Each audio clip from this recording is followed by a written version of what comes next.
喂，小伙子啊，你刹车片磨完了？开什么玩笑？特斯拉去年刚买的，1万公里，磨什么刹车片？肯定是右后车轮产生异响了。刹车盘表面非常的干净，没有锈斑，刹车盘盘面一切都是好的。还有它的刹车片，我看基本上也是全新的。刹车系统在冷却的情况下，异响是有的，但温度上来了以后，异响就消失了。我现在从后台来看是没有什么异常的这个报错提示之类的，看看这个情况有没有必要到服务中心去看一眼。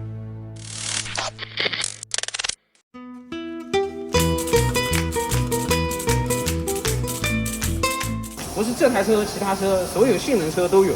刹车片你们是需要打磨吗？还是什么？刹车盘？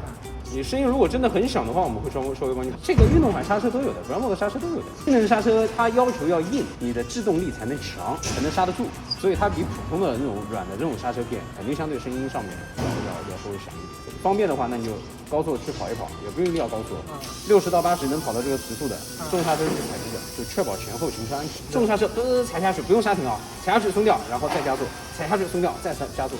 这样，如果只是很轻微的，那我们先帮你们刹一刹，然后做个清洁就结束了。如果真的声音比较响的，那我们正常还是下次会开的，帮您稍微打磨一下啊，因为它可能某个硬点相对硬的程度比较低。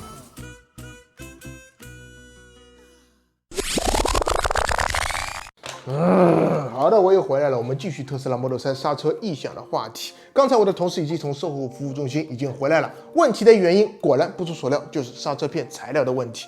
说到刹车片材料，我们最常见的有低金属刹车片、半金属刹车片、NAO50棉有机物刹车片，种类比较多，我们没有必要去关心它的材料是什么比例的。我们只需要知道刹车片它有这么几个关键的数据，一个是摩擦系数，一个是它的抗热衰退性能，还有噪音性、使用寿命和性价比，它们之间是相互对立的。比如说，我有一款刹车片，它的摩擦系数大，抗热衰退性能又好，那么它的代价就是它的噪音会很大，使用寿命也会比较短。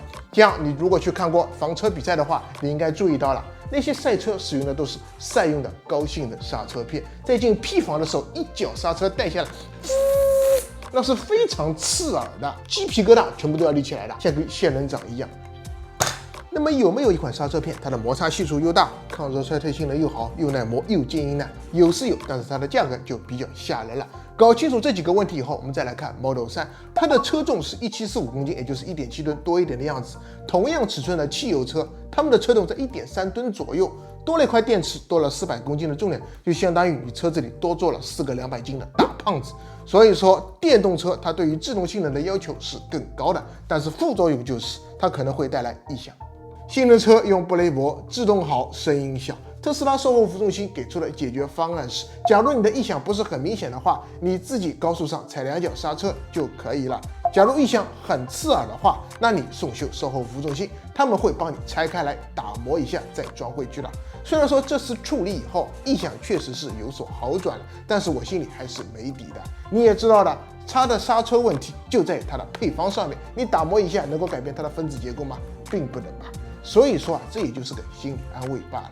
假如说我实在受不了这个异响，我要解决怎么办？我这里有2个不太靠谱的方案。首先，第一个，坐等特斯拉推出静音型刹车片，然后进行召回免费的更换。当然，这个可能性是不高的。那还有第2个方法，就是自己去寻找静音型刹车片，这当中存在一个试错的过程，费时费钱，可行性也不高。那怎么办呢？我给你一个可行的方案。忍耐。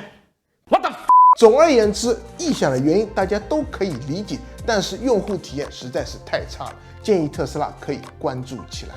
毕竟你一个月卖掉2-3万台车啦，赚钱的同时也要注意一下关怀用户吧。